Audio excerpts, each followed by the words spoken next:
مردانہ طاقت برقرار رکھنے کا علاج بتا دیں۔ میرے بھائیوں، مردانہ طاقت کے حوالے سے میری بے شمار ویڈیو آپ کو یوٹیوب میں مل جائیں گی۔ ایک بات مردانہ طاقت کے حوالے سے میں آپ کو بتانا چاہوں گا۔ میرے پاس بے شمار لوگ آتے ہیں مردانہ طاقت کے حوالے سے۔ میرے بھائیوں، ایک بات ذہن میں رکھو، یہ جو مردانہ طاقت ہوتی ہے نا، اس کا تعلق فزیکل نہیں ہوتا، اس کا تعلق آپ کے بدن کے ساتھ نہیں ہے، اس کا تعلق سائیکولوجیکل ہوتا ہے، اس کا تعلق نفسیات کے ساتھ ہے۔ یہ جو مردانہ طاقت ہے، یہ جس کو ہم پری میچور ایجیکولیشن کہتے ہیں یا اریکٹائل ڈسفنکشن کہتے ہیں، میرے بھائیوں یہ فزیکل ڈیزیز نہیں ہے، یہ سائیکولوجیکل ڈیزیز ہے۔ یہ وہ بیماریاں ہیں جو ذہنی طور پہ جب ہم ڈسٹرب ہوتے ہیں اس وقت ہوتی ہیں، اور ہم ساری زندگی مردانہ طاقت کے لیے کشتے کھاتے رہتے ہیں کہ یہ کشتہ کھائیں گے، یہ طاقت کی چیز کھائیں گے، یہ کھائیں گے، یہ کھائیں گے۔ مردانہ طاقت کا سب سے بہترین علاج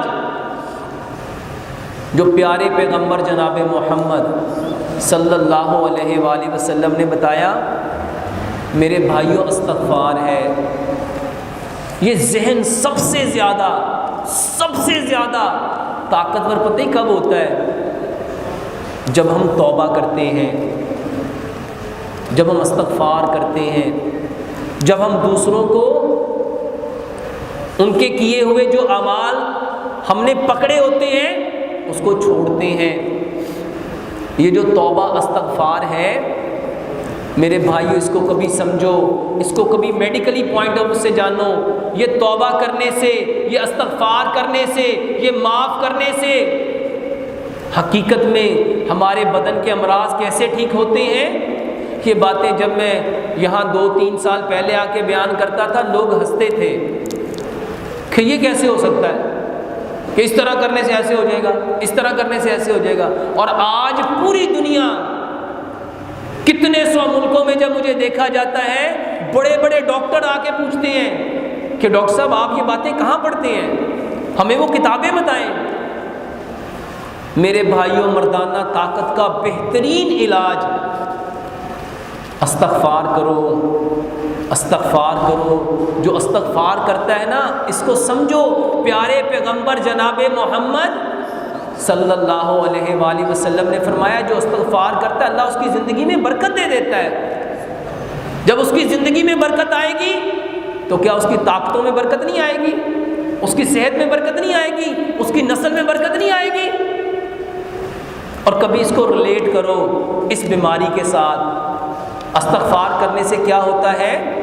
یہ استغفار ہوتا کیا ہے میرے بھائیوں؟ استغفار اصل میں وہ عمل ہے، وہ پروسیس ہے، جب انسان ایسا کام کرتا ہے، ایسا عمل کرتا ہے، ایسی بات بولتا ہے جو اس کی روح کے اوپر داغ لگا دے، جو اس کے دل کے اوپر داغ لگا دے، جس کے بارے میں پیارے پیغمبر جناب محمد صلی اللہ علیہ وآلہ وسلم نے فرمایا، جب انسان گناہ کرتا ہے تو اس کے دل پہ ایک داغ لگتا ہے، جب 2 گناہ کرتا ہے 2 داغ لگتے ہیں، 3 گناہ کرتا ہے 3 داغ لگتے ہیں، حتیٰ کہ وہ گناہ کرتا جاتا ہے اور اس کا دل سیاہ ہو جاتا ہے۔ دل سیاہ ہو جاتا ہے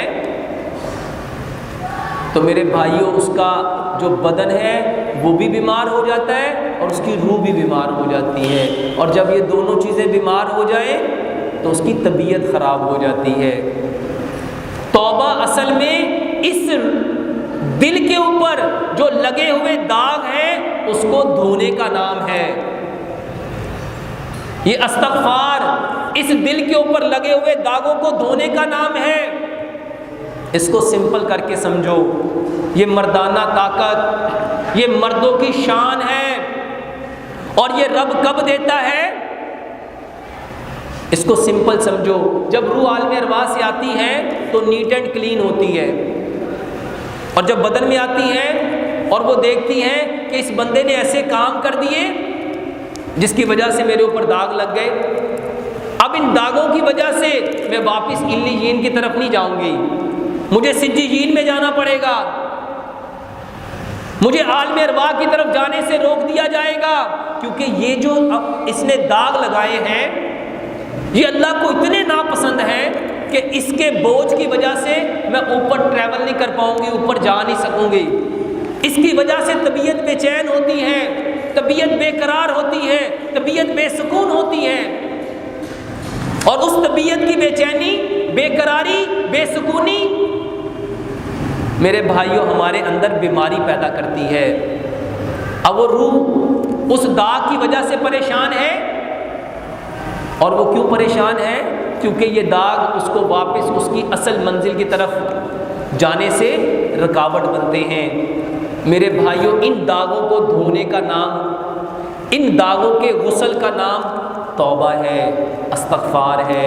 استغفار یہ استغفر اللہ استغفر اللہ استغفر اللہ استغفر اللہ نہیں ہے، یہ استغفار اصل میں اپنے رب سے یہ کمٹمنٹ کرنا، اپنے رب سے یہ عہد و پیمان کرنا کہ اے اللہ جو میں نے اپنی جان پہ، اپنے نفس پہ ظلم کر لیا اور یہ عمل کر لیا جس کی وجہ سے یہ میرے اوپر داغ لگ گیا، اللہ میں اس پہ شرمندہ ہوں، اے اللہ مجھے معاف کر دے۔ اور جب بندہ توبہ کرتا ہے وہ داغ اللہ صاف کر دیتا ہے، بلکہ ایک روایت میں تو آتا ہے وہ اللہ داغ صاف نہیں کرتا، ان سارے گناہوں کو نیکیوں میں بدل دیتا ہے، اور وہ گناہ نہیں ہوتے، وہی اس کی سب سے بڑی طاقت بن جاتے ہیں۔ اب ایک بندے نے 10 گناہ کیے تو جب وہ توبہ کرے گا تو اس کے اندر کتنے % طاقت آئے گی، اور ایک بندے نے 100 گناہ کیے اس کے اندر کتنی طاقت آئے گی، اور ایک نے 1000 کیے۔ میرے بھائیوں اس کو سمجھو، اصل میں اسلام وہ بہترین طریقہ ہے جس میں اللہ سبحانہ و تعالیٰ نے اس کائنات کے ہر مسئلے کا حل رکھا ہے۔ تو مردانہ طاقت کے لیے ہمیں سب سے زیادہ جس چیز کو فالو کرنا چاہیے، سمجھنا چاہیے، میرے بھائیوں انسان صرف ایک وجہ سے بیمار ہوتا ہے، اور وہ وجہ ہے اللہ سے دور ہو جانا۔ علاج کیا ہے؟ واپس اپنے رب کے قریب ہو جانا۔ یہ جو توبہ ہے، یہ جو استغفار ہے، یہ جو اپنے رب کے سامنے جھکنا ہے اور پیارے پیغمبر جناب محمد صلی اللہ علیہ وآلہ وسلم کے طریقوں کو فالو کرنا ہے، میرے بھائیوں یہ حقیقت میں اللہ کے قریب ہونے کا نام ہے۔ اور امام حکیم لقمان کیا فرمایا کرتے تھے؟ بیماری صرف اللہ سے دوری کا نام ہے، اور علاج واپس اس انسان کو اللہ کے قریب کرنے کا نام ہے۔